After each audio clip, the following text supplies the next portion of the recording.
1989, Little Mermaid came out.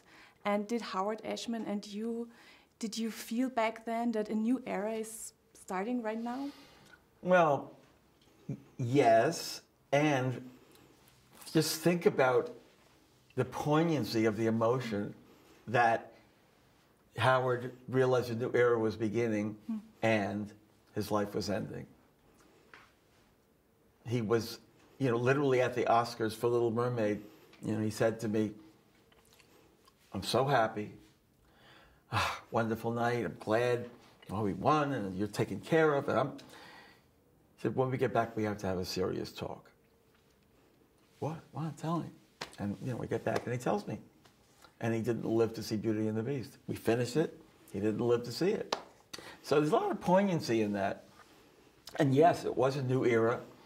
And, well, everything old is new again, as they say, because it's a new era bringing back something that people have wanted back since early Walt, in a sense, because it was the return of Walt as the animation.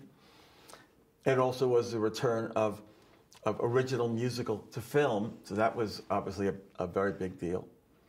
But what did we know? We were two off-Broadway songwriters who had just come off Little Shop of Horrors, and we were excited that things were moving forward.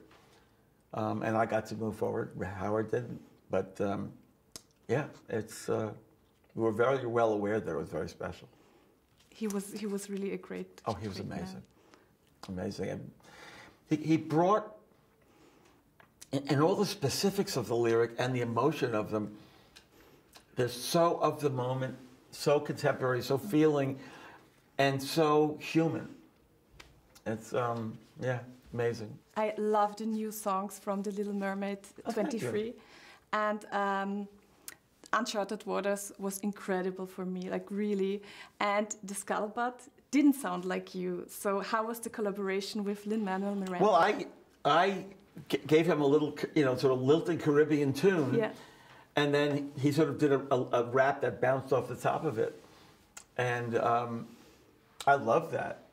I mean, if you go back, you look at, Lin had a definite strong effect in our collaboration. It was a marriage of our styles. When I wrote Speechless for Aladdin, that was very much my style and the style of Pasek and Paul together. When I wrote the new songs for Beauty, it was very much like Tim Rice and me. So I love that each collaboration brings, a different color. I'm from the city of Vienna, and classical music is insanely huge there. And I wanted to ask you if there is any classical composer you are getting a lot of inspiration out of. Oh, of course. I was just there in Vienna. I got the Max Steiner Award. It was a wonderful evening. You were there? Yeah. It was. I loved it, yeah. I mean, when they played Proud of Your Boy, I was like... Yeah, me too. Pictures of my life, I went, oh! Well, Beethoven is, the pinnacle for me. And then, I mean, so much Vienna. I mean, Mahler, Brahms, Mozart, Wagner. Great. Yeah, but then I love the Impressionists. Debussy, Ravel. It's all amazing. And what's your favorite source of inspiration? Like, do you prepare for a day of composing? Do you listening to your own songs, for example? No, I just go to work, and I go, okay, what's the assignment?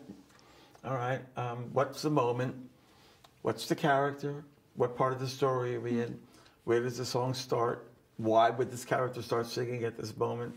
How does the song end? How do we move story forward through the song? What's happening physically in the song? What's the genre we're pulling in that help make it? Because when you write a song, you don't want to just go, oh, I'm writing music under a message. You want the music to be a compelling experience for the listener to go, oh, I get it. That's what you're doing. So it's a very specific vocabulary. And then once I know the assignment, I will pour my talents into it, but I will always be going, is this good enough? Is that, oh, that feels right, and then you just build from there. Is there anything that helps you to get into the mood, or? A good night's sleep, maybe. Yeah. No, it's just, you know what it is? A deadline. Yeah. And an assignment. Yeah. And then, you know, an internal love of doing it, obviously, is huge. I'm someone who would basically compose every day. That's ever since I was a kid. And I think that's what it takes if you really want to be successful at anything. You do the thing you love. You know, it's boring for other people to see that schedule, but the truth is, it's not like, oh, I must do this, so, and then, oh, I love that so much, you can never change it. No, just always be going and doing it and writing it and rewriting it, or throwing something out and writing something new. And it's all about just constantly being actively involved with it.